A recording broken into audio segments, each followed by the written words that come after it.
Bonsoir à tous, bonsoir à toutes, c'est l'été Smart. Merci de nous retrouver ce soir, d'être fidèles à ce rendez-vous d'une heure avec mes deux invités pour tenter de mieux comprendre l'actualité du moment, l'actualité économique notamment. Ça va nous emmener loin ce soir. Le premier thème, le sujet du jour. Sommes-nous assez fous? Manquons-nous de folie? Point d'interrogation. On rebondit en évoquant cette folie sur l'interview d'Emmanuel Macron à la télévision grecque, qui l'a peut-être vu effectivement en reconnaissant les retards, les ratés de l'Europe dans le démarrage de sa stratégie vaccinale. Il dit on a peut-être manqué d'ambition, quote, je le cite, j'allais dire de folie. Voilà. Alors est-ce qu'on manque de folie? Vaste sujet, ça pourrait être un sujet de grand oral. On verra ce que mes deux invités auront à répondre à cette vaste question. Et puis, plus économique, mais tout aussi vaste, le deuxième sujet dans la deuxième moitié de l'émission. Faut-il craindre le nationalisme économique qui revient un petit peu dans tous les sens? Il y a évidemment les polémiques en Europe sur le vaccin, les exportations qui pourraient être plus ou moins interdites. On verra. Enfin, en tout cas, vous avez bien noté qu'il y avait des tensions. Il y a des tensions en Chine avec H&M, Nike, qui sont l'objet de boycott par rapport à la position de ces deux groupes sur le sujet des Ouïghours. Et puis, si je trouve tous les éléments qui ont pu me conduire à ce sujet, il y a aussi le fait que la France est numéro 1 du contrôle des investissements étrangers en Europe, avec un contrôle beaucoup plus tatillon qu'auparavant. Est-ce qu'il faut craindre le nationalisme économique dans l'absolu? Et puis, par rapport à ces cas précis, ce sera le deuxième thème de l'émission dont nous allons parler, donc en compagnie de mes deux invités. À ma droite, Christian Saint-Etienne, bonsoir. Bonsoir. Vous êtes économiste, professeur au CNAM, les arts et métiers. À ma gauche, Denis Jacquet, bonsoir. Bonsoir. Vous êtes entrepreneur et promoteur du mouvement Day One, qui transition numérique au service de la transition écologique, c'est ça? J'ai pas dit entre autres. De l'impact positif. De l'impact positif au sens large. Merci à tous les deux d'être à mes côtés. Tout de suite, la question impératif, il est question du canal de Suez.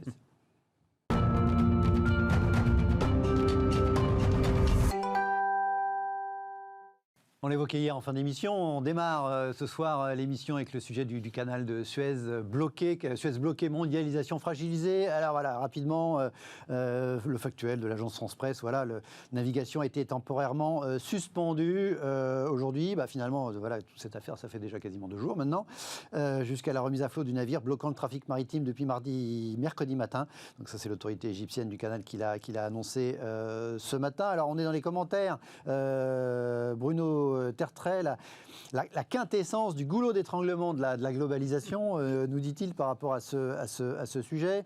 Un autre commentateur sur Twitter qui explique que les économistes spécialistes du commerce doivent être tellement excités par ce blocage parce que c'est le best instrument ever given pour constater l'effet d'un blocage, constater concrètement ce que c'est que le commerce international. Rappelons que 12%, je crois, du commerce, du trafic commercial passe par Suez chaque année. Et puis, cette photo, un autre commentaire sur Twitter plus taquin.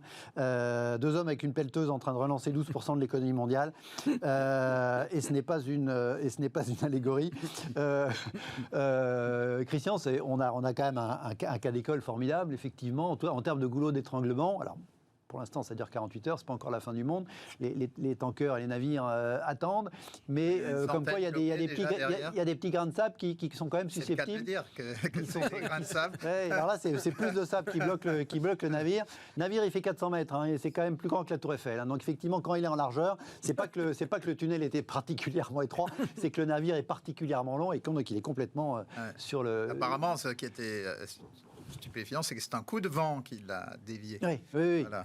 Oui, un truc de 400 mètres avec, je sais pas quoi, 20 000 conteneurs dessus, un coup de vent, il est sacrément... oui, et ce qui m'étonne, c'est qu'il n'ait pas eu de remorqueur avant-arrière qui aurait aidé à le tenir, ou alors...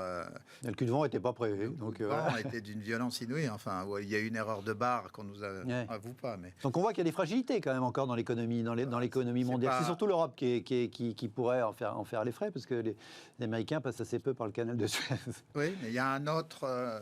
passage en Asie, au large de Singapour, où passe plus de 20%. Détroit de Malacca, oui. Et donc, peut-être que la moitié, d'ailleurs, de ces 20% se retrouve à Suez, puisqu'on dit que c'est entre 10 et 12 sur Suez. Bien sûr, c'est une fragilité. Il ne faut pas exagérer cette fragilité. Simplement, il faut espérer que dans les conteneurs, il n'y avait pas des microprocesseurs, puisqu'on est déjà bloqué pour les microprocesseurs en Europe. À ce moment-là, ça accentuerait la pénurie. Bon, pour l'instant, si c'est débloqué dans les 2-3 jours, ça reste une péripétie, mais ça illustre parfaitement la fragilité du commerce international. Ce qui m'inquiète un peu plus, c'est que ça peut donner des idées à des gens malsains. Si c'est aussi simple de bloquer le canal de Suez, ça peut encourager des gens à vouloir répéter la chose. Mais bon, il y a toujours des routes alternatives qui coûtent 10 jours de navigation de plus si on passe par le bas de l'Afrique du Sud. Mais il y a des travaux colossaux qui sont en cours sur le canal de Suez. Pour le doubler. Mais il n'est pas doublé sur toute la longueur et malheureusement pas sur celle-là. Voilà, pas sur cette partie-là. Mais je pense qu'ils vont peut-être justement accélérer. Lancer une tranche de travaux supplémentaires dans cette partie du canal. Fragilité de l'économie mondiale, vous irez jusque-là ou anecdote non, à date, bon, ça fait 48 heures, pour l'instant c'est amusant. Voilà, mais... À l'échelle de l'humanité, ça reste une paille, hein, mais... ça, oui, je n'ai pas été jusque-là.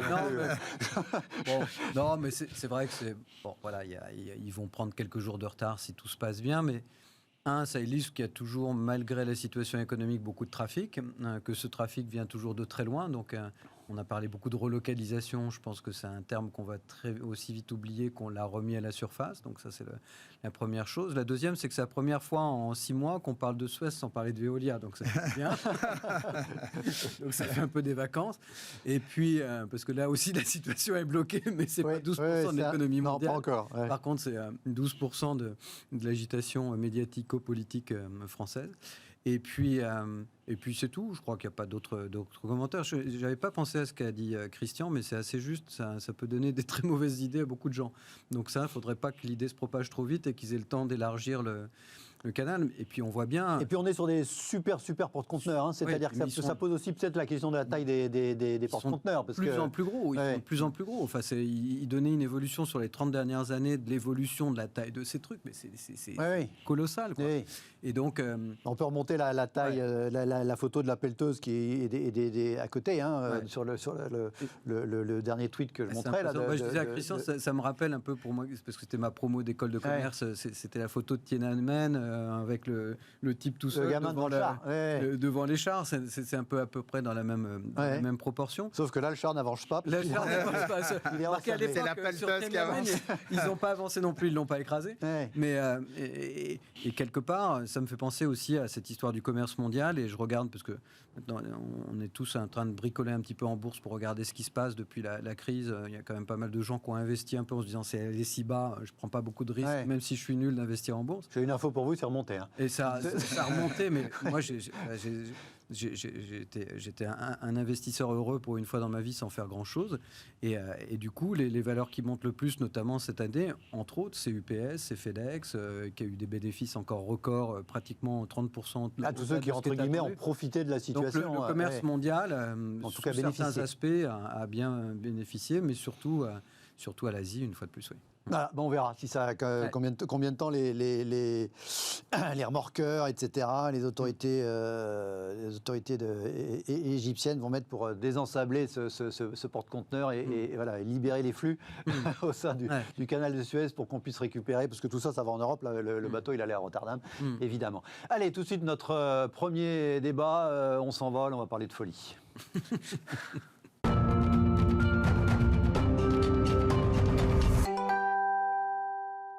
Avant le Conseil européen, en visio, le Conseil européen ce soir et demain, Emmanuel Macron a eu une actualité très portée sur la Grèce.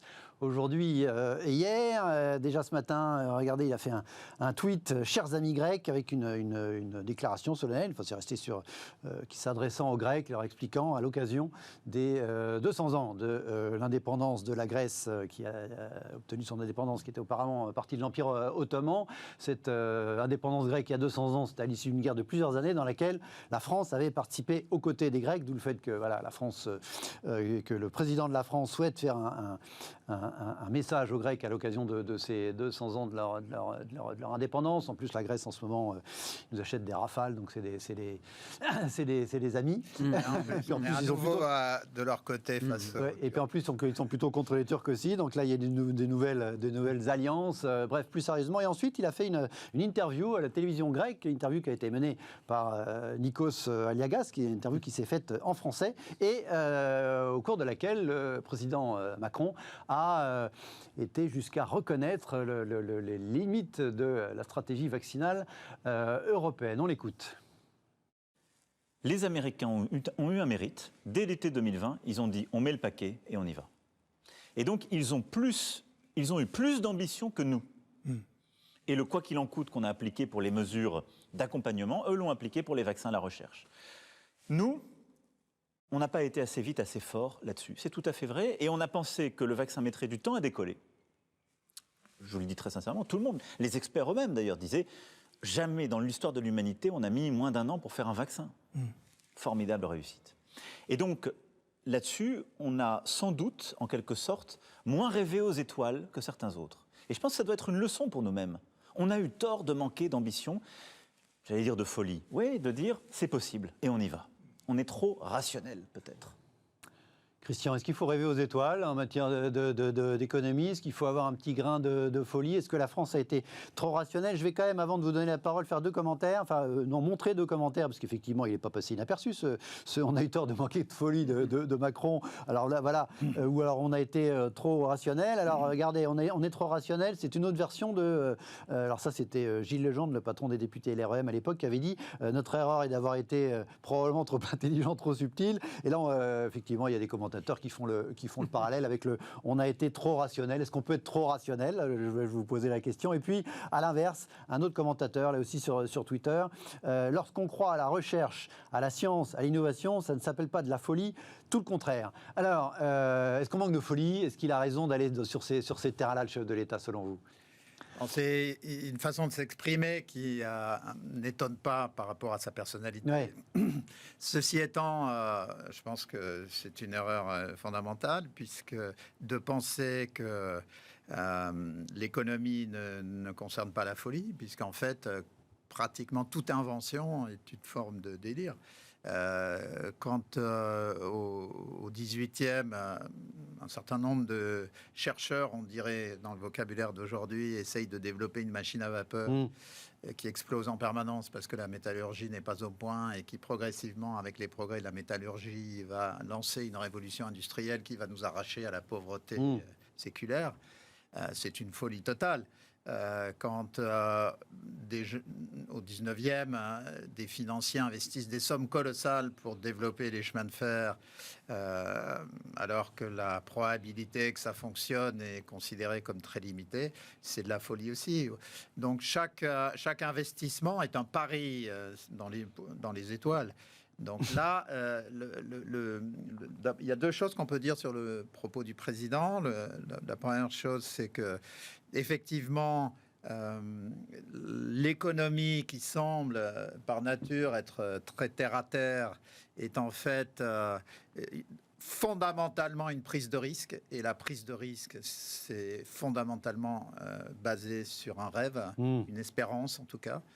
Et l'autre point, c'est que l'Europe aujourd'hui est totalement ankylosée sur ces questions, alors qu'on a des chercheurs extraordinaires, puisque aussi bien pour l'économie numérique, les patrons de l'intelligence artificielle de Google et Facebook sont d'origine européenne et française, mais pour les vaccins aussi, on a des Européens qui ont joué un rôle fondamental dans cette transformation, dans cette évolution. C'est la France d'ailleurs, pirouette monstrueuse, qui a inventé le process des vaccins, enfin de la technique ARM. Donc voilà. De même qu'on dit que c'est dans les laboratoires du CNET qu'on a inventé les portables, les ordinateurs portables et les téléphones portables, mais on n'est jamais capable de passer à l'acte. Donc la France et aujourd'hui l'Europe sont beaucoup trop bureaucratiques, beaucoup trop réglementées, et le capital risque est insuffisant. Enfin, à un moment, et je termine par là, où tout le monde est d'accord sur le fait que pour relancer l'économie française, il manque de 70 à 100 milliards d'euros de fonds propres qu'on devrait injecter dans les entreprises. Tout le monde dit, mais on ne les a pas. Et en fait, quand vous regardez la somme du livret A et du livret de développement durable, on en a 450 milliards et l'assurance vie, 1600. Donc on n'arrive pas à trouver le moyen d'emmener cet argent-là ici. Voilà, on n'arrive pas à trouver 50 milliards pour relancer l'économie et on a 2000 milliards qui dorment investis dans la dette des États. Non mais c'est du... Donc effectivement, c'est une révolution intellectuelle qui est nécessaire aujourd'hui en Europe et comme fondement d'une révolution politique. Denis, j'ai l'impression que Christian nous dit la folie, elle est là. La preuve, on a les inventeurs, les scientifiques, etc. Mais c'est la traduction de cette folie en acte ou en tout cas en résultat qui est on va dire, imparfaite. Est-ce que c'est également votre sentiment? Et comment vous réagissez effectivement aux propos d'Emmanuel Macron qui fait un espèce de mea culpa qui n'en est pas un? Parce que autant Mme Merkel, elle a dit je suis le seul responsable, c'est ma faute, etc. hier sur le petit, sur sa volte-face sur Pâques. Là, il dit c'est les Européens, il dit nous, voilà, c'est pas assez. Mais en même temps, il pointe du doigt quand même probablement des différences culturelles majeures entre l'Europe d'un côté et l'Amérique de l'autre. Il y a plein de choses à dire à partir. La seule folie pour moi qui existe aujourd'hui, c'est celle dont l'Europe a traité le problème du Covid. Elle a été mauvaise dans la phase initiale, la plupart des pays l'ont été, ça peut éventuellement s'excuser. Elle a été mauvaise dans la sortie du confinement, elle a été mauvaise dans le deuxième confinement, elle est encore pire dans le troisième, et c'est pas vacciné. On a faux sur toute la lignée. Donc là, vous parlez de la folie au sens négatif du terme. Là, c'était de la folie positive, celle de Macron. La vraie folie aujourd'hui dont il devrait parler, c'est pas celle d'avoir manqué d'ambition, de ne pas regarder les étoiles, c'est de regarder ses pieds et la technocratie. Je vais vous donner un exemple sans citer aucun nom. J'avais un dîner hier soir avec le patron d'une boîte très connue. Et à un moment donné, au mois d'avril-mai, le général en charge, puisque c'est la DGA, vous savez, qui vérifiait les masques, etc., dit on aimerait faire vérifier X masques. Il dit écoutez, en France, la façon dont vous l'appliquez, c'est qu'il y a 2 machines présentes en France qui permettent de tester ces masques. Donc on vous propose une solution alternative qui permettait d'en tester mais des centaines en quelques jours ou en quelques semaines, pendant que vous, avec vos 2 machines, dans 6 mois, vous serez toujours en train de les tester. Le colonel a refermé, il a dit écoutez, on fait avec les 2 machines, c'est comme ça que ça se fait en France et c'est fini. Donc en fait, c'est toute l'histoire, c'est pas un manque de vision, c'est qu'on a derrière un péril qui n'est pas jaune, qui est juste terrible, qui est celui de la technocratie française. Et je veux dire, c'est pas avec Christian qu'on va débattre très longtemps de ce sujet, parce que je sais qu'on est d'accord tous les deux, la principale réforme dans ce pays n'est pas forcément économique, elle est technocratique. C'est-à-dire que tant qu'on n'aura pas revu la façon de fonctionner de notre administration française et européenne, le cumul des deux étant juste un tue-l'amour, on ne fera rien. Donc après, la deuxième chose, c'est que je vous rappelle quand même que les Véran, les Castex, les Macron, qu'est-ce que ça faisait? Oh, il y a un fou là-bas qui s'appelle Trump et qui dirige les... C'est vraiment un malade mental. Oh, il y a un Johnson là, avec sa coupe de cheveux ahurissante, c'est vraiment des malades mentaux, ces gens-là. Ces malades mentaux-là, ils s'appellent Trump, ils ont commandé en décembre 100 millions de doses de plus que les 100 millions qu'ils avaient déjà sécurisés 6 mois avant. Aujourd'hui, Biden dit on vaccine, il vaccine avec ce qu'a acheté Trump. Donc, pas si fou que ça. Pour le coup, dans les propos d'Emmanuel Macron, il reconnaît ça sans citer, mais il dit les Américains. Les Américains. Donc, j'avoue que ce retournement de situation... Les Américains ont eu un mérite. Donc voilà, on a vacciné 47 millions d'Américains déjà aujourd'hui. On a vacciné la moitié de tous les adultes anglais aujourd'hui. Et on est toujours à 8% en Europe. Donc, quelque part, effectivement, c'est pas qu'on manque de folie, c'est qu'on manque juste de réalisme. Les Anglais ont dit « Oh, ça va être une matière rare, je préempte ». Israël, l'Angleterre, les États-Unis, tout le monde est vacciné. Du coup, ils sont tous en train de parler. Moi, j'écoute une radio irlandaise tous les jours. Cet été, vous irez en vacances. Aux États-Unis, ils rouvrent. Il y a 1,5 million de spring breakers à Miami en ce moment qui sont en totale liberté. Et nous, on est en train de parler d'ajouter des départements supplémentaires. Ils sont un petit peu tendus, les autorités floridiennes, quand même, par rapport à ça. Le gouverneur est intervenu l'autre jour. Il a dit, Biden ou pas Biden, je ne reconfinerai pas mon pays parce qu'aujourd'hui, je suis à peine à 40% de mes capacités hospitalières et un taux de mortalité qui est 4 fois inférieur à celui de la France. Donc, foutez-moi la paix, en gros. Et donc, il a raison. La seule folie en France aujourd'hui, c'est de continuer à tuer notre économie en pensant qu'avec un plan de relance, on va tous coacher. Donc, moi, je suis admiratif qu'ils prennent de la distance en Grèce pour aller dire ça. c'est vrai que j'aurais aimé trouver cette humilité chez du Darmanin, du Castex et surtout du Véran, qui sont pour moi le comble de cette arrogance de ce gouvernement macronien qu'on aimait tous et je pense qu'on a fini par détester. Donc voilà, je pense que la folie, je suis d'accord, on a manqué de réalisme, de pragmatisme, de compétences on est mort de trop de technocratie une fois de plus. Alors il y a un aspect structurel aussi qu'il faut mentionner, c'est que ça fait 40 ans que les Américains ont créé la DARPA, qui est la direction de la recherche scientifique de l'armée américaine, qui travaille avec les centres de recherche et les universités pour anticiper les révolutions. Et qui les finance. Qui les finance. La façon dont ils financent à la fois par appel d'offres, c'est-à-dire quand ils ont une demande, ils demandent aux chercheurs et aux universités « Est-ce que vous pouvez nous faire des propositions pour résoudre ce problème ?» Ou parfois, ce sont les universités et les chercheurs qui disent « Voilà, on a une idée, est-ce que vous êtes prêts à la financer ?» Et donc, il y a cette longue habitude. Ensuite, ils ont créé plus récemment la BARDA, qui fait la même chose dans la biologie. Donc, ils avaient déjà cette démarche de financer des gens qui arrivent avec des idées. Et quand les gens qui travaillaient sur les nouveaux vaccins ARM sont venus en disant, voilà, nous pensons que ceci pourrait être une solution, ils ont tout de suite mis des sommes colossales. Donc, très rapidement, les États-Unis ont mis 10 milliards de dollars sur les différentes initiatives de développement de vaccins. Et en Europe... En France, à Nantes, il y a, vous savez, une boîte qui développe un projet de vaccin. Ça s'appelle le Valneva, c'est ça ? À un moment donné, ils avaient besoin d'argent. Ils ont demandé, je crois, 50 millions d'euros à l'administration française, qui a rigolé en disant, mais bon, on peut peut-être vous donner 2-3. Et par une série de hasards, ils ont parlé aux Anglais, puisqu'une de leurs usines est en Écosse, et les Anglais ont dit, mais moi je vous donne 300. Et ils ont signé avec les Anglais. Donc cette démarche n'existe plus dans l'Union européenne en tant que telle. Et donc c'est ce type de démarche qu'il faut introduire et développer, notamment en France, pour ce qui nous concerne, parce que des ruptures comme les vaccins ARM, il y en aura des dizaines. Il y en a déjà eu des dizaines dans les 15 ans. Est-ce que cette démarche, c'est rêver aux étoiles ? Pour reprendre les termes de... Vous peut-être plus rêver, ou plus imaginer, voilà. En tout cas, c'est un mode d'organisation rationnel pour rêver aux étoiles. Ça, c'est on se donne les moyens de rêver aux étoiles. Voilà, mais d'une façon organisée. On ne fait pas n'importe quoi, on finance pas n'importe quoi. Oui. Quand il dit on a manqué de folie... On a manqué de folie organisée, en fait. Voilà, il faut de la folie... on n'avait ni folie, ni organisation. ou trop d'organisation. Ouais. On peut organiser la folie, vous diriez ça aussi ? Ou en tout cas, organiser la canalisation de la folie ? Il faut la laisser prospérer. Ça prend... de toute façon, c'est une définition très simple. Organiser la folie, c'est prendre des risques. Donc, à un moment donné...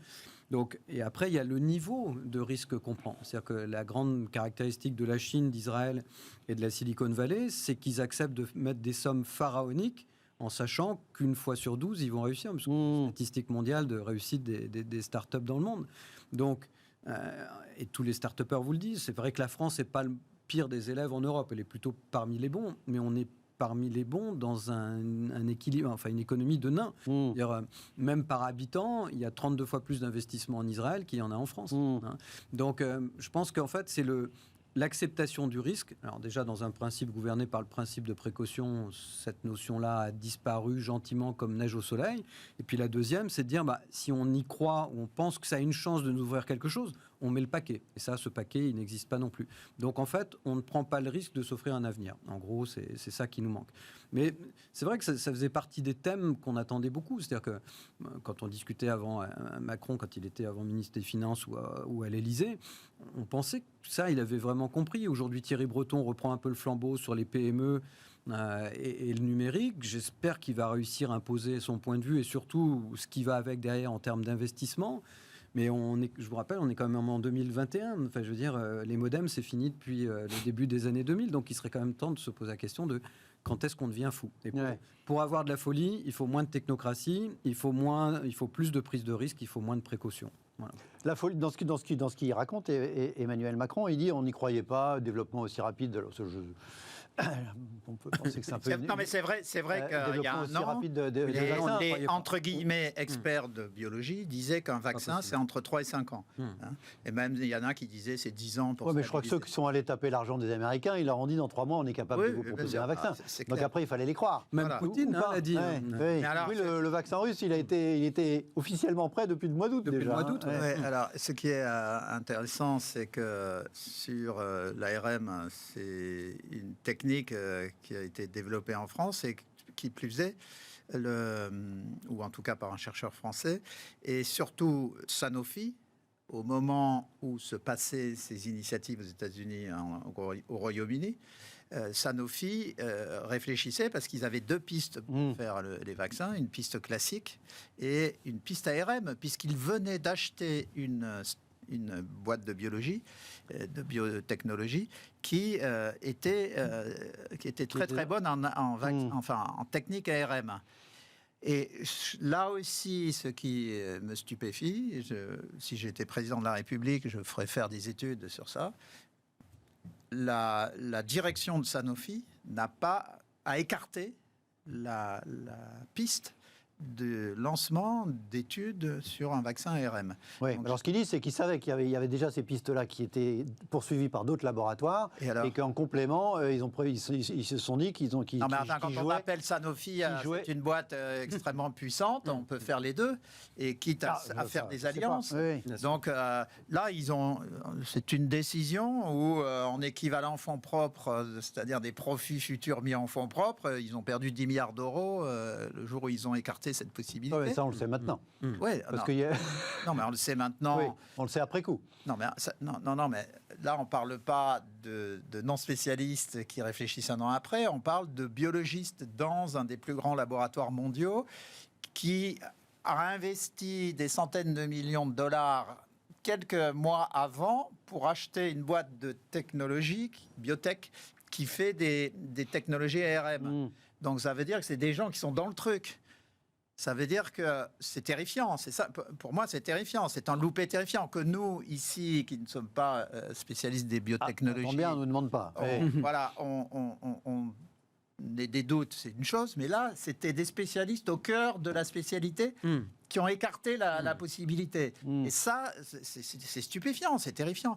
Un autre sujet qui, pour moi, est incompréhensible, et personne n'est clair, c'est les loupés français sur les drones. Dans la guerre Azerbaïdjan contre l'Arménie, c'est les drones amenés par les Turcs qui ont permis d'écraser les Arméniens. Si nous devions avoir une confrontation avec la Turquie aujourd'hui, nous sommes totalement démunis sur les drones. Ça fait 15 ans que c'est reconnu. On a lancé des initiatives avec les autres Européens, ce qui n'aboutissent pas. On a acheté des drones américains, mais les Américains gardent le contrôle des drones qu'ils nous ont vendus. Et on aurait parfaitement pu, depuis 10 ans, faire des partenariats avec les Israéliens, qui est l'autre nation qui est fortement développée dans les drones.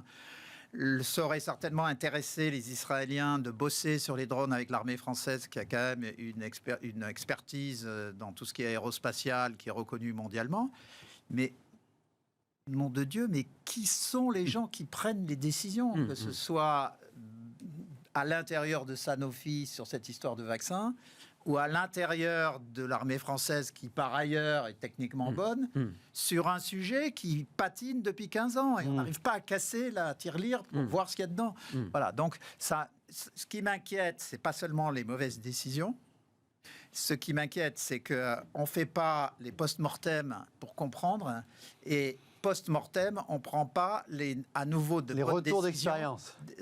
Après les retours d'expérience, pour repartir sur des bases nouvelles. Mais je ne sais pas, il y a quelque chose de terrifiant là-dedans.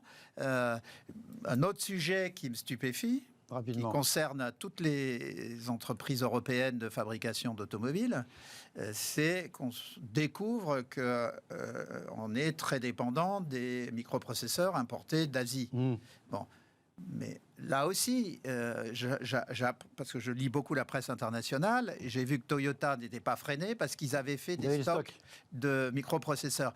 Mais il y a un moment, j'ai envie de dire, il faudrait prendre les 10 patrons principaux de la filière automobile européenne et les gifler pendant quelques heures de suite. Parce que apparemment, il n'y a aucune autre solution pour réveiller les gens, quoi. Enfin, on a vraiment des...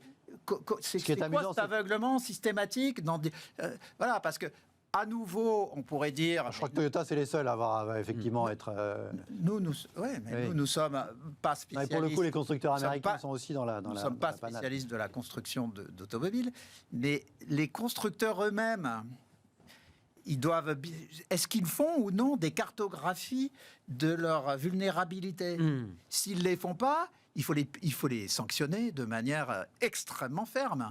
Il faut bouger, quoi. Sinon, on va continuellement avoir des émissions où on va dire « Ah, ben merde, sur ce sujet, on s'est planté il y a un an. Ah, ben sur celui-là, c'était il y a 3 ans. Ah, ben voilà. » Donc, il faut vraiment que l'Europe se réveille, mais elle se réveille pas seulement en niveau stratégique, parce que c'est clé, mais qu'elle se réveille aussi au niveau opérationnel. J'ai l'impression que sur le plan opérationnel, ça merde absolument dans tous les domaines. Ouais. Voilà, donc la folie, elle est là, mais c'est en aval, c'est en aval que ça pêche. Allez, restez avec nous. On marque une courte pause. On va aller évoquer les questions de nationalisme économique dans la deuxième partie de l'émission, et on repartira des vaccins. Vous allez voir.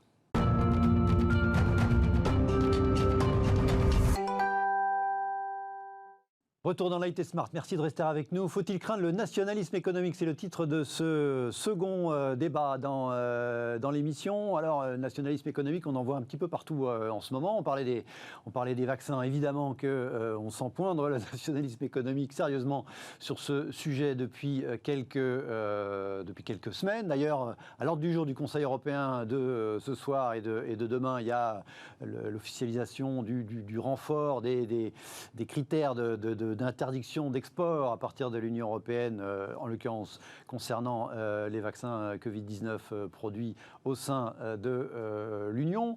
Nationalisme économique, on le voit avec les boycotts observés en Chine de marques internationales importantes, H&M, Nike, qui ont fait des déclarations ont décidé d'arrêter d'utiliser du coton produit dans l'ouest de la Chine, où se trouvent les Ouïghours, à cause du sujet de droits de l'homme des Ouïghours. Du coup, il y a des appels au boycott sur les plateformes de e-commerce chinois de ces.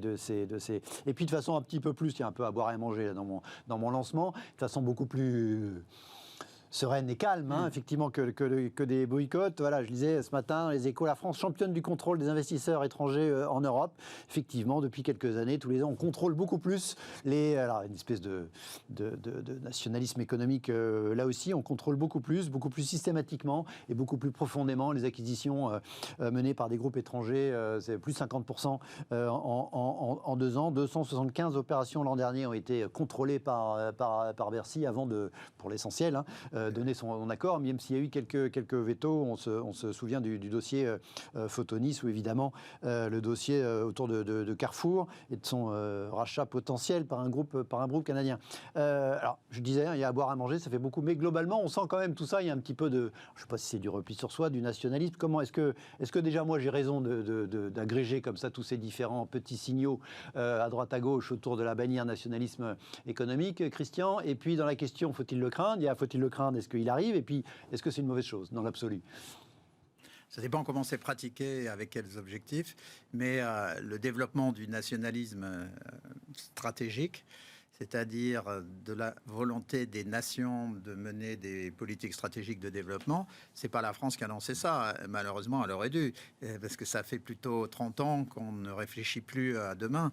C'est plutôt la Chine et les États-Unis et la Russie qui sont lancés massivement dans ce sujet. Moi, j'ai vécu 6 ans aux États-Unis et je suis beaucoup l'actualité américaine. On sait très peu ici que régulièrement, les présidents américains, depuis 40 ans, mettent en place des commissions tous les 4 ans qui réfléchissent à l'avenir et qui produisent des travaux qui sont publics.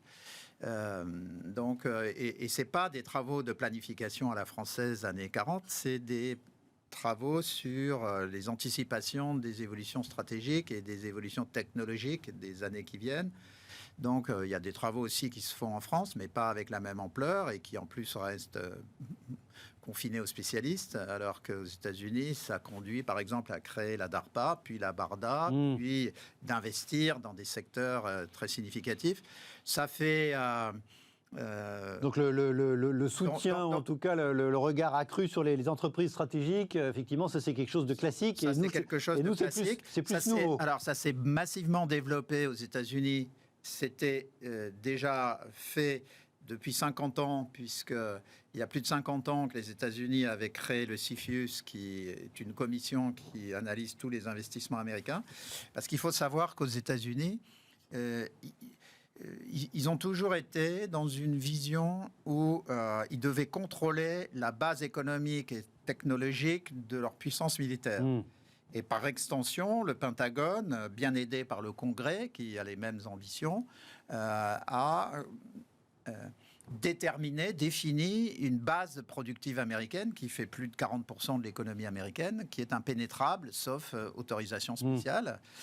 Déjà, il y a 10 ans, Saint-Gobain avait racheté une boîte aux États-Unis. Il y avait une usine qui travaillait pour le Pentagone. On leur avait dit au bout d'un moment, vous pouvez racheter la boîte, mais dans cette usine-là, c'est dirigé par un Américain et les cadres de Saint-Gobain ont interdiction de rentrer dans l'usine. Nous, quand on a lâché Péchinet, il y avait une usine qui travaillait l'aluminium pour la défense nationale. À aucun moment, les crétins de Bercy n'ont imaginé qu'on pouvait faire l'équivalent. C'est le libéralisme n'empêche pas la stratégie. Donc les États-Unis ou la Grande-Bretagne sont des nations libérales qui font de la stratégie. Les communistes font de la stratégie. Alors en France, on a commencé à contrôler un peu plus et ça s'est renforcé avec Montebourg. Et puis, il y a eu un nouveau renforcement avec le maire. Donc, effectivement, on regarde les dossiers. Donc là, on évoque un peu plus de 200 dossiers. Mais aux États-Unis, c'est des milliers de dossiers chaque année qui sont analysés par le CFIUS, qui a d'ailleurs augmenté massivement ses capacités d'analyse pour suivre ces questions. Ils ont plusieurs centaines d'analystes maintenant. Ils regardent tout aujourd'hui. Et d'ailleurs, c'est de là que sont venues les stratégies de Trump sur... Huawei et sur les autres boîtes Donc de ce point de vue-là, on peut dire qu'on est un petit peu moins naïf qu'avant, et donc ça va plutôt dans le bon sens. On est un peu moins naïf, mais on est toujours beaucoup plus naïf que les Américains ou les Chinois, qui eux le sont trop. Et là, je pense que votre commentaire général s'applique totalement. C'est-à-dire qu'ils étaient dans une vision stratégique de contrôle de leur base productive. Ils sont en train de verser dans un nationalisme assez agressif. Et pour ce qui est des Chinois, c'est une agressivité qui devient extrêmement inquiétante quand on voit le comportement des ambassadeurs de Chine en Europe. Notamment en France, Monsieur Lou. Voilà, et donc les rapports de force, le gouvernement chinois ne connaît plus que les rapports de force.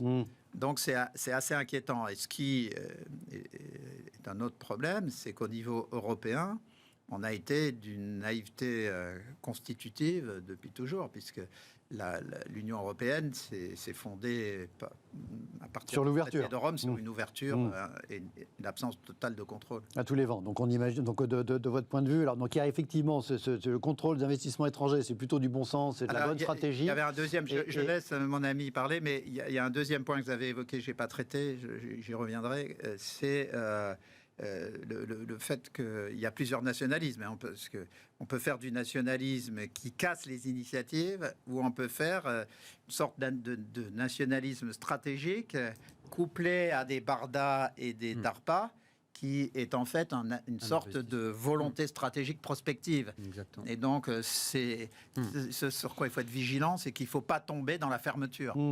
En économie, il y a le bon, vous diriez aussi, il y a le bon et le mauvais nationalisme en économie. Voilà, c'est comme le cholestérol. Il y a le bon et il y a le mauvais, voilà. Ouais. Il y a celui dont on a besoin et celui qui... Mais alors où se situe où mettre l'aiguille, la gradation. En fait, et Christian le sait aussi, l'économie, elle n'est pas déconnectée de la société, elle vit dans une société. Et quand on observe la société de ces, en gros, 15-18 dernières années, le nationalisme tout court, d'un point de vue politique, d'un point de vue sociétal, est en train de gagner du terrain partout. Jamais on a vu une résurgence aussi forte et surtout aussi ouverte, c'est-à-dire vraiment publique et ostentatoire, des white supremacistes, des mouvements néo-nazis qui maintenant, avant ils se cachaient, maintenant ils sont dehors et puis ils ressortent les drapeaux. Bon. Donc quelque part, avec un gâteau qui devient un peu plus petit pour un nombre plus grand d'individus, bah forcément, chacun veut le garder pour soi et donc ça provoque un repli extrêmement fort. Et donc, la différence est plus mise en avant et devient au contraire un obstacle. Et on ne veut pas ce qui est différent de soi. Et on se replie sur ce qui vous ressemble. Bon. Et finalement, quand on regarde le digital, qui était censé être une grande ouverture, les réseaux sociaux, les communautés sont constitués de gens qui se ressemblent et non pas de gens entre eux totalement différents. Bon. Donc, du coup, il y a une espèce d'exacerbation par le digital aussi de ce communautarisme sur tout sujet, hein, de TikTok à truc. Soit c'est générationnel, soit c'est sexuel ou religieux. Ou, enfin, bon, voilà. Donc ça, l'économie, elle ne fait que suivre aussi, elle est dans la société dans l'économie, les deux sont l'un dans l'autre, donc elle n'échappe pas au grand mouvement complètement. La deuxième chose, effectivement, et du coup je pourrais le compléter parce que j'avais ça en tête, et Christian a raison, il y a soit je protège mes canards boiteux qui sont déjà moribonds, mais politiquement je ne peux pas dire que je les laisse mourir, c'est triste, mais malheureusement, il faut les laisser mourir. Soit, à nouveau à la Trump, hein, moi, je n'ai pas d'admiration béate pour Trump, mais à un moment donné, il a dit « Oh, les gars, on ne serait pas un peu en retard sur la 5G, là Parce qu'à part Nokia et Huawei, je ne vois pas grand monde. Les gars, vous faites quoi, là On est censé être le pays le plus fort du monde. Donc, je te vais te secouer, tordre, enlever, pratiquement kidnapper la fille de Huawei qui était au Canada, la mettre en garde à vue par... Je vous donne 2 ans, les gars, débrouillez-vous, il faut qu'on soit fort dans la 5G. » Donc ça, c'est le nationalisme positif au sens américain du terme, c'est je te donne du temps, mais dépêche-toi parce que je veux qu'on soit bon dans ce domaine-là. Et après, je rouvre les vannes, mais on sera en situation de force. Bon. Et effectivement, l'Europe, ça a été on ouvre à tout, faites ce que vous voulez, et même si ça nous écrase, qu'on n'existe pas et qu'on fait rien, mais c'est pas grave. Et combien de fois on a assisté, vous et moi, dans ces 20 dernières années, à des décisions qui interdisaient la naissance de géants européens au prétexte que ça allait réduire la concurrence européenne, mais en oubliant juste que l'Europe, c'est pas le monde, et qu'un gros Européen, c'est parfois un tout petit mondial, et qu'il avait besoin d'être énorme. On en a encore l'année dernière, enfin il y a 1 an et demi à peine, fait encore les frais avec Siemens. Bon. Donc je pense qu'on a... Siemens Alstom, oui, Alstom, il y a 2 ans. Depuis, il y a eu Alstom Bombardier. Donc... Mais par contre, essayer d'aller vendre une auto qui ne soit pas allemande à un appel d'offres d'une administration allemande, je vous souhaite bien du courage. En France, encore la semaine dernière, il y avait un marché, un appel d'offres, je ne sais plus, dans la région Occitanie, qui avait 2 usines prêtes à fournir des uniformes à tous les employés de la région. Ils ont été les commander en Chine. Alors, en fait, tu préfères alimenter pour quelques centimes de plus le costume aux Chinois pour gagner quelques centimes que de faire vivre ta propre région. Enfin, ça n'arriverait jamais ni aux États-Unis, ni en Allemagne. À gauche, en plus. Ouais. Bon, voilà. Donc, du coup, et qui en plus devra donner des subventions aux boîtes quand elles auront plus de business. Quand elles auront des difficultés. Et la Chine, bon, c'était mon sujet de mon dernier bouquin il y a 1 an et demi. Pourquoi votre prochain patron sera chinois? Mais la Chine, effectivement, a une agressivité qu'elle n'avait pas avant. Et ça, c'est très lié à l'actuel dirigeant, qui a une espèce de volonté de conquête, qui tourne un peu le dos à ce qu'était la Chine. Elle a toujours craint la guerre, elle les a toujours toutes perdues. Donc elle disait, moi je fais du commerce, mais je fais pas la guerre. C'était pas peace but not make love but not war. C'était vraiment, je fais du commerce et pas là. Tout à coup, on voit bien qu'il y a une volonté impérialiste forte, assez agressive. Et c'est vrai que finalement, sans tomber dans la caricature, on a d'un côté une oppression des Ouïghours là-bas, pendant que nous, à Strasbourg, on finance la plus grande mosquée d'Europe. Donc en fait, ça prouve qu'il y a 2 extrêmes dans le monde et qu'il faut qu'on revienne à une situation entre les deux. C'est-à-dire qu'à un moment donné, on ne peut pas écraser tous les musulmans, mais on ne peut pas non plus les laisser tout faire. Donc on est dans cette espèce de truc, et la Chine va être sans aucune pitié pour tout ce qui est... Alors, on est dans une émission télé, je ne voudrais pas le dire, mais mon bouquin a été acheté par un éditeur chinois pour la Chine et tous les pays, enfin, en langue chinoise dans le monde entier. Il nous en a acheté les droits. Je reçois tous les jours un paragraphe supplémentaire de choses qu'ils veulent censurer et enlever dans notre bouquin parce que c'est pas conforme à ce que dit le parti. Mais ils sont attentifs à un niveau de détail qu'on n'imagine pas. C'est un petit bouquin d'un mec écrit en France qui a fait quelques milliers d'exemplaires. Avant qu'ils partent en Chine, je peux vous assurer que chaque virgule est contrôlée. Donc la Chine a un niveau d'attention à tout ce qui se passe. Et surtout, la petite polémique autour d'Antoine Bondaz, là, effectivement, le chercheur de la Fondation pour la recherche stratégique. Et ça, mais avec une puissance de dingue. Oui. Là, ils viennent de lâcher, je ne sais plus combien, de dizaines de milliards d'investissements. On disait, les gars, c'est le moment d'investir, allons-y. Alors que nous, on est encore en train de dire, on fait des plans de relance. Enfin, la Chine va sortir vainqueur d'une façon hallucinante de cette crise dans les 5 prochaines années. Ça va être très, très fort. Je disais, il y a les vaccins aussi là-dedans. On a appris de façon désormais qu'en Angleterre, donc le vaccin AstraZeneca, qui a donc été créé par l'université d'Oxford. Au départ, l'université d'Oxford voulait s'allier avec le groupe américain Merck pour la production, et c'est le gouvernement qui a refusé, qui les a obligés à s'allier avec AstraZeneca, qui est un groupe dont le siège social est en Grande-Bretagne, un groupe suédo-anglais, alors que en Europe continentale, BioNTech est allemand, s'est allié lui aussi avec un industriel américain, Pfizer en l'occurrence, et que personne n'y a trouvé à redire. Est-ce que là c'est du bon ou c'est du mauvais nationalisme de la part du gouvernement britannique? Alors le résultat il est plutôt positif de leur point de vue, donc vous allez me dire c'est du bon, mais dans l'absolu, est-ce que le gouvernement britannique avait raison de bloquer Oxford, l'interdire de s'allier avec l'américain Merck pour choisir un Européen, et à l'inverse, les Européens auraient dû bloquer BioNTech et l'interdire de s'allier à Pfizer, par exemple? Non, là, si vous voulez, le nationalisme est une fermeture, mais la stratégie est une ouverture. Donc, quand vous avez... c'est un sujet d'ailleurs d'actualité pour nous, puisque la filière pharmaceutique française, qui était la 3e mondiale il y a 15 ans, a été mise à genoux par la politique d'achat de médicaments en France, qui avait une seule obsession, c'était de baisser les prix. Oui.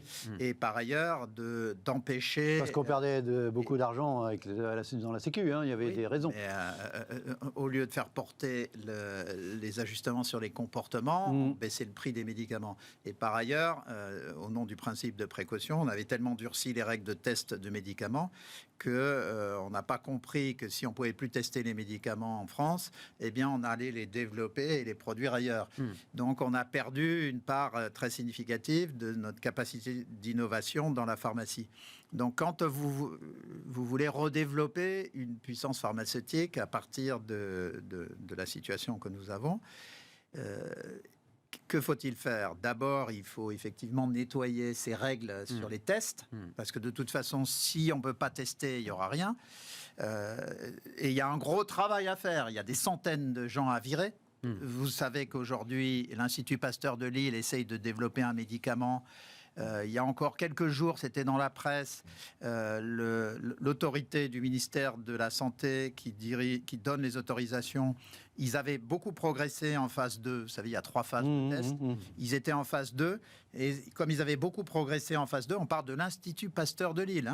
Ils avaient beaucoup progressé et ils voulaient lancer la phase 3 en même temps. C'est ce qu'ont fait les Américains, c'est ce qu'ont fait les Israéliens sur les vaccins. Eh bien là, on leur a dit non. Non, il faut continuer la phase 2 parce qu'il y a tels aspects que vous n'avez pas vus. Mais sur la capacité ou non de sortir ce médicament rapidement, on peut sauver des centaines et des centaines de vies. Il y a quand même 300 personnes qui continuent de mourir tous les jours.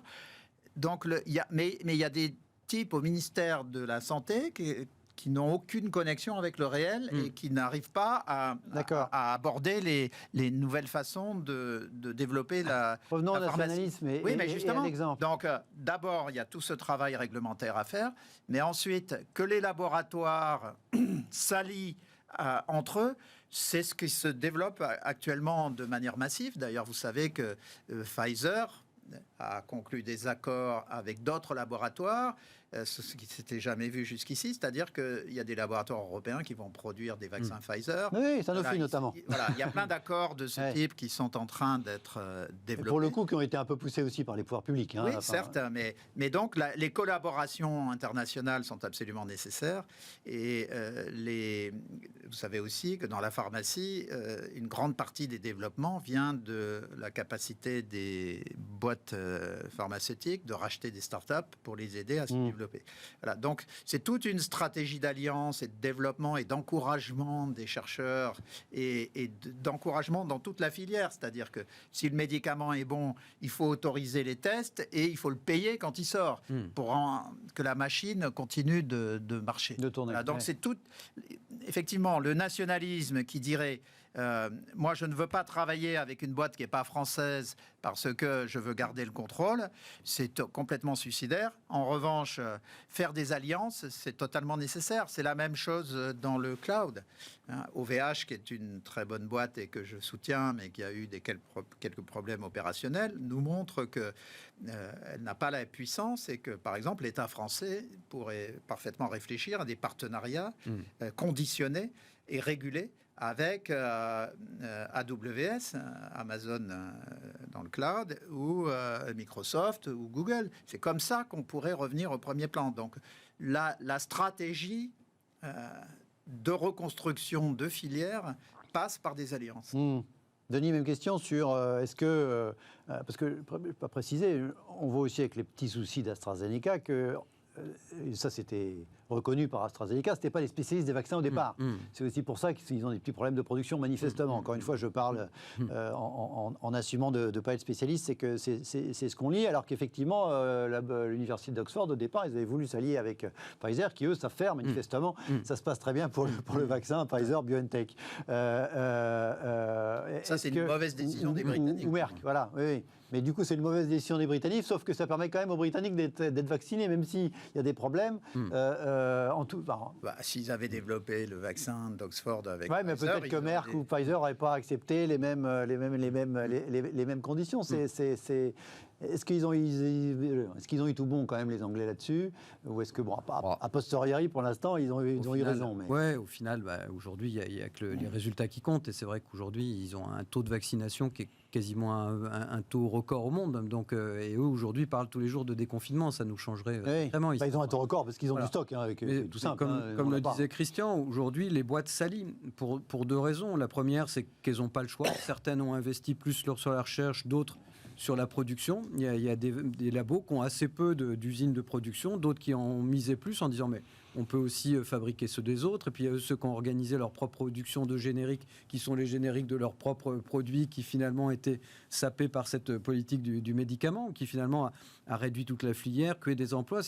Effectivement, nous, on aime bien tuer la conséquence, mais jamais gérer la source du problème. Donc, il y a un nationalisme de défense et il y a un nationalisme d'attaque. Et nous, on est souvent dans celui de défense et rarement dans celui de l'attaque. Donc, je pense que c'est ça, si on veut revenir aux étoiles ou à la folie de Macron, c'est ça qu'il faut qu'on réinjecte un petit peu dans l'Europe, une volonté de conquête dominatrice, forte, pas aussi violente que celle de la Chine, mais on n'est pas dans un pays de bisounours, quoi. Aujourd'hui, c'est une compétition qui est vraiment très difficile. Et puis enfin, la deuxième raison, c'est aussi que la plupart des disrupteurs qui aujourd'hui s'attaquent aux grosses industries, quelles qu'elles soient, sont des gens qui viennent de l'extérieur. Enfin, tout le monde sait, en France, on se l'est dit 50 fois sur des plateaux ailleurs, si à un moment donné, les Leclerc, les Intermarchés, les Carrefour savaient bosser ensemble, ça nous aurait fait un Amazon, plutôt que se dire, on est obligé de tout filer à Amazon parce qu'on ne sait pas livrer. Bon. Donc, du coup, l'alliance entre les acteurs en compétition aujourd'hui, en réalité, c'est une condition de leur survie. Voilà, non, on n'a pas dans un monde de bisounours. En Chine, effectivement, on parlait dans le lancement, H&M a disparu des sites de e-commerce en Chine. Ces magasins ne sont plus référencés sur Baidu Maps, c'est-à-dire l'équivalent Google Maps. Donc, ils ont été retirés physiquement, et l'appli n'est plus téléchargeable sur les App Store de Huawei et Oppo. Effectivement, ça rigole pas. C'est pas les bisounours. Allez, il nous reste 3 minutes, c'est l'after. Tout de suite. Allez, pour terminer, regardez cette information. La Banque d'Angleterre vient a dévoilé aujourd'hui un nouveau design pour un nouveau billet de 50 livres qui met en valeur, qui célèbre le mathématicien Alan Turing, fameux pour avoir effectivement cassé durant la Seconde Guerre mondiale le code cryptage des machines allemandes Enigma. Du coup, tiens, je me suis posé la question, vous metteriez qui, vous, sur un nouveau billet de banque, si on vous posait la question, si vous aviez la réponse, et si c'était à vous de décider. Christian. Écoutez, en lien avec toutes les missions qu'on vient d'avoir sur les biotech et autres, et par provocation, je mettrais Pasteur. Tiens, et vous croyez, ce sera accepté a priori en Europe, par les 27, par les 26 autres, vous pensez que en tout cas, si c'était un billet français, je pense que ça serait irréprochable. C'est quelqu'un qui non seulement a pris des risques colossaux, mais y compris personnels, puisqu'il s'est inoculé le vaccin à lui-même. Et donc, c'est le symbole. On pourrait mettre aussi... Premier vaccin, c'était contre la rage, rappelons. Bernard Palissy, qui brûlait ses meubles pour inventer des machines à vapeur. Voilà. Il y a toujours, en ce moment, des gens qui prennent des risques phénoménaux. Simplement, si les structures sont totalement hiérarchisées et bureaucratisées et cassent toutes les initiatives, on crève. Donc, je pense que Pasteur, c'est un bon moyen de faire exploser les structures. Louis Pasteur, Denis Jacquet, même question, vous metteriez qui ou sur un billet de banque Depuis que Christian parle, je me dis, mais qui je vais bien pouvoir proposer? Du coup, le seul nom qui me vient, c'est parce que hier j'intervenais sur ce sujet qui m'est cher, surtout depuis sa disparition, c'était David Servan-Schreiber. C'était le premier type en France qui, du fait de son cancer, avait vraiment étudié la malbouffe partout dans le monde, qui est juste un des fléaux les plus dramatiques, avec la processed food, comme on l'appelle, la surprocessée. Hier soir, j'étais avec Thierry Marx à l'antenne et on en parle souvent avec Thierry, et qui me dit mais les futurs obèses sont les véganes. C'est-à-dire qu'en gros, ce qu'on fait en produits véganes dans les hypermarchés, c'est tellement dégueulasse qu'il y a à l'intérieur que les prochains obèses seront végétariens. Donc finalement, ça a été un des premiers avec un grand succès, puisque ces bouquins étaient entre 1,5 million et 3 millions d'exemplaires, à avoir alerté sur notamment ce taux d'obésité aux États-Unis en 40 ans qui était passé de 0 à 48% dans tous les États, qui explique qu'il y a eu beaucoup de morts aux États-Unis, la Covid-19, diabétiques, etc. Donc, pour sa mémoire, parce que c'était un ami et que c'était un type assez formidable, j'avais ça en tête, donc j'aurais bien mis David. Ouais. Allez, j'ai encore 2 minutes, rien à voir. Ce papier du Financial Times qui explique que d'ici la fin de semaine, les clubs de foot allemands de la Serie A, donc l'équivalent de la Ligue 1, vont devoir choisir à qui ils attribuent les droits du foot. Il y a ça dans tous les pays. Et alors, ce qui est intéressant, c'est qu'ils ont le choix entre 2 propositions. Une proposition un peu plus élevée, donc c'est 2,5 milliards d'euros, mais c'est sur 3 ans, de DAZN. DAZN, c'est une boîte de streaming, c'est l'équivalent du Netflix du sport, mais c'est encore une petite boîte qui n'a pas encore fait ses preuves. On dit qu'ils sont pas mal endettés, etc. Ils ont fait une offre plus importante. Derrière, il y a Sky. L'offre est un peu moins forte, mais c'est Sky, ça appartient à Comcast, il n'y a pas de doute, on sait qu'ils paieront. L'entrepreneur, il choisirait qui? Le plus gros chèque avec un petit doute ou le chèque un peu moins élevé? On a en France, on a eu un exemple récent avec l'incapacité de Mediapro à payer son chèque. Moi, je trouve qu'il y a beaucoup trop d'argent dans ce sport, donc j'aurais tendance à dire... Non, mais là, c'est ceux qui touchent l'argent qui doivent choisir. Moins cher, mais prime aux nouveaux, donc essayons les nouveaux. De toute façon, au pire, ils cassent le contrat puis ils le refileront à Sky. Ils auront eu 2 paiements, tout va bien. D'accord. Est-ce que l'économiste est capable de trancher le sujet? Effectivement, tout est dans la rédaction du contrat. Apparemment, pour Mediapro, on n'avait pas prévu qu'ils ne paieraient pas. Ouais. Donc là, il faut que les autorités du foot allemandes prévoient très clairement... Italien, oui. C'est italien, pardon. Ouais. Que s'il y a un retard de paiement, à ce moment-là, le contrat est cassé immédiatement. Voilà. Et être sûr de pouvoir récupérer. Voilà. Prendre le plus gros chèque, mais avec une assurance, quoi, en gros, tant qu'à faire. Voilà, bon, on restera là. Merci, messieurs, d'avoir été à mes côtés ce soir durant l'émission. Merci à vous de nous avoir regardés. On se retrouve demain, même heure, 23h sur Bismart. Bonne soirée.